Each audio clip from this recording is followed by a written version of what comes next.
In this video, I will show you how to run .shscript files in Ubuntu using the terminal. These files are also called shell scripts. They usually contain commands that you want to run automatically.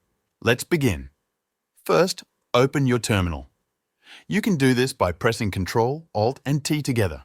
Now, we need a .sh file to run.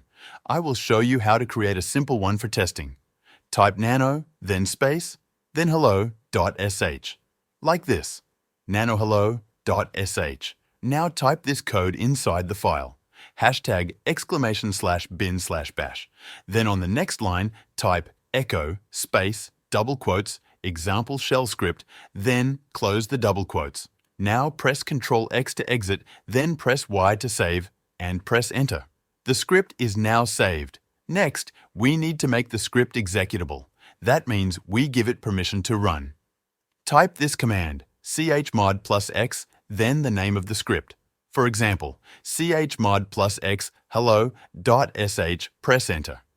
Now we are ready to run the script. To run it, type /, then the script name. For example, /hello.sh, press Enter, and you will see the message appear in the terminal. And that's it. Now you know how to create and run .sh files in Ubuntu using the terminal. Thank you for watching this tutorial.